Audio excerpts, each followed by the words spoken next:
রাতের ঢাকায় ঘুরতে ঘুরতে চলে এলাম কত সুন্দর একটা পরিবেশে। আর এই পরিবেশে এসেই আমার যেন কেমন লাগছে, তাই একটু মনের সুখে গান গাচ্ছি। পিছনে আমার বিবি জানও আছে, আর বিবি জান তো খুশি বেজায়। তার কারণ হলো দেখেন না, লাল টকটকে শাড়ি পরে পিছনে আমার ছেলেটাও আছে। সেও দেখছে যে এত সুন্দর রাতের রাস্তায় কত চমৎকার চমৎকার ফুল ফুটে আছে, মানুষ নেই, গাড়ি আছে। মানে দেখতে দেখতে এত ভালো লাগে গো, তাই মাঝে মাঝে একটু এই ভিডিও করি, রাস্তা দিয়ে হাঁটি, আর তাদের দুজনকে একটু রাস্তা চেনাচ্ছি। কথা বুঝলেন না?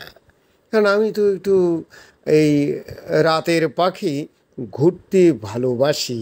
তাই ঘুরছি এমনই একটি জায়গায় যেখানে ঘুরলে মনটা শীতল হয়ে যায়। চারিদিকে লাইট, গাড়ি আছে, মানুষ খুব কম।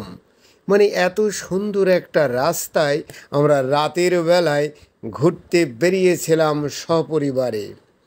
আমি ভিডিও করছি, আবার মাঝে মাঝে একটু এদিক ওদিকে তাকাচ্ছি, আবার গানও গেয়ে শোনাচ্ছি। হ্যাঁ, হ্যাঁ, এই যে দেখেন কত সুন্দর লাল টকটক হয়েছে। তারা আমার থুয়ে পিছনের দিকে আবার একটা চার দোকান দেখছে, দৌড়াচ্ছে, চা খাইতে হবে, আবার ঠান্ডা পানি খাইতে হবে। এই হলো আমার পকেটটাই ফাঁকা। এই যে দেখেন, এই পার হয়ে যাচ্ছে, এই পার হয়ে যাচ্ছে তারা মা ছেলে। এটা দেখতে দেখতে আমার আর এখন কি আর করি একা একা, তাই মনের সুখে একটু গান গাই। হায় রে প্রেমামা, কেন যে বারবার তারি কথায় মনে পড়ে রে। হায় রে প্রেমামা, হায় রে প্রেমামা। এই যে দেখেন, আবার তাকাচ্ছি, তারা আবার রাস্তা, ওই যে দেখেন ফুলের গাছের গোড়ায় মা ছেলে চলে গেছে।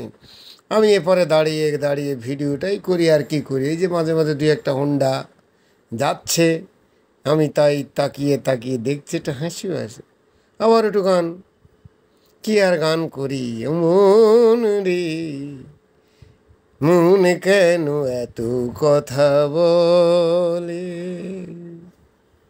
মন রে মন কেন এত কথা বলে।